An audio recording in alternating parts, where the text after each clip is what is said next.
It was an historic year for many reasons, with Jimmy Johnson, Roman Grosjean and Scott McLaughlin joining the sport. However, it was also the year when the four-time Winners' Club of the Indy 500 expanded for the first time in a while. That's before we even talk about the championship fight. We will go through this team by team, and it's only right we start with Chip Ganassi Racing, given they had an incredible year. Three of their four cars were right in the title fight, securing multiple wins throughout the year, and the other car allowed a seven-time NASCAR champion to get up to speed in the series. Pelé was simply flawless all year, which is incredible to see, especially given he had joined a new team. The maturity at a young age will only serve him well for the future, and many more titles will surely come. Don't forget he nearly won the Indy 500 too. Dixon had a solid year, he just wasn't quite as strong as we've seen in the past. I doubt it was anything to do with Alex coming into the scene, as he will probably be back to his best next year. Ericsson had a year of two halves really, as before Detroit he wasn't really doing much, but after that he was one of the highest scoring drivers in the series. He could be a dark horse in 2022.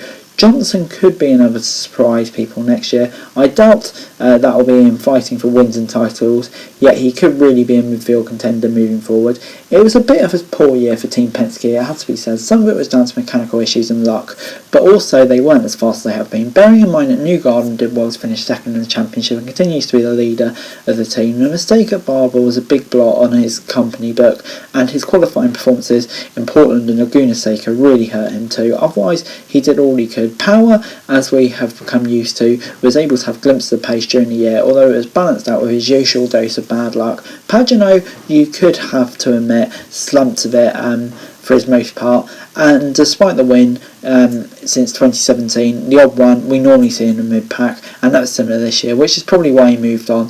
When assessing how McLaughlin did this year, you have to remember he came from stock car racing, basically, and so he had to adapt just like Johnson did. Taking that into account, he has been brilliant and really could become a star of the sport. Overalls are clearly his forte, as he was even the best Penske on several occasions. Mclaren continued their upward trajectory in IndyCar and went from contending for wins last year to getting wins and going for the title this year. As you would expect from a newish team, their main weakness was consistency on some tracks. They were nowhere near it at all. If they can fix that and combine it with a little more experience for Pato, they could be very potent in 2022. Rosenqvist had a tough year, as he clearly had pace at points throughout the year, but was just unable to put it all together. He is lucky that the team isn't as trigger happy with new drivers as they have been in the past. After a difficult 2020 for Andretti, they were hoping to get back to where they should be this year. In some ways they did, with Colton Herta scoring multiple wins and being fairly close to the title fight. However, I am still sure they aren't where they want to be. Colton did at times throughout the year show he still needs to grow in IndyCar. For example, at Nashville when he crashed going for the win. Otherwise, he can be pleased with his work, like Rossi. Rossi, much like Power, seems to always be on the bad side of luck, although he can be aggressive at points too.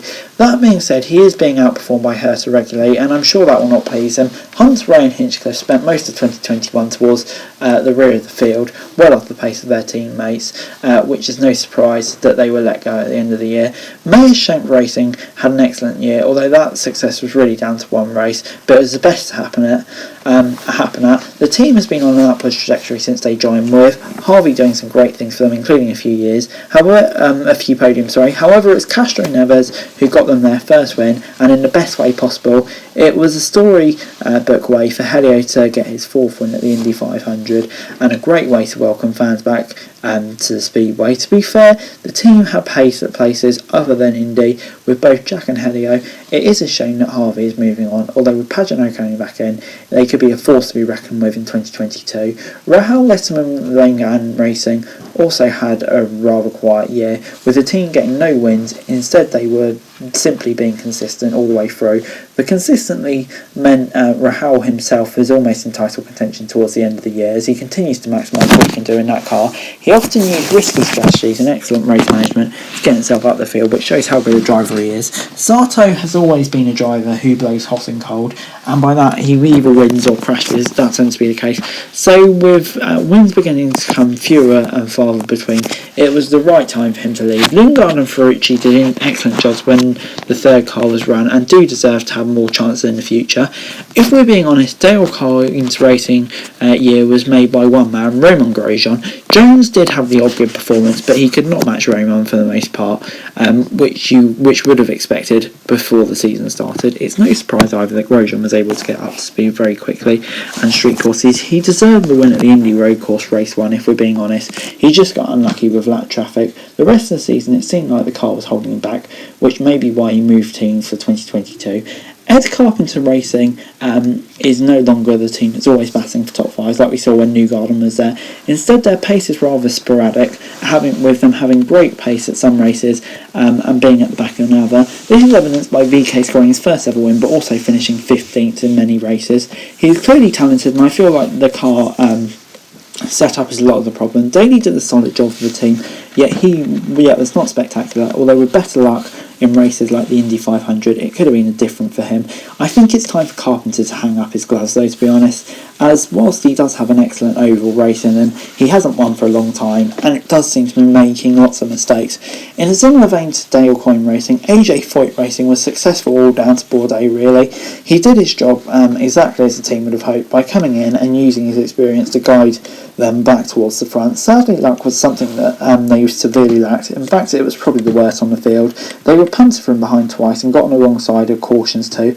Calais in his first full year never really showed any pace, and I would be surprised if he returns for next year, to be honest. Carlin, as a one-car team, unsurprisingly found it tough to compete with the other teams. We did see the odd glimpse of pace, yet I wouldn't give them too much hope for the future.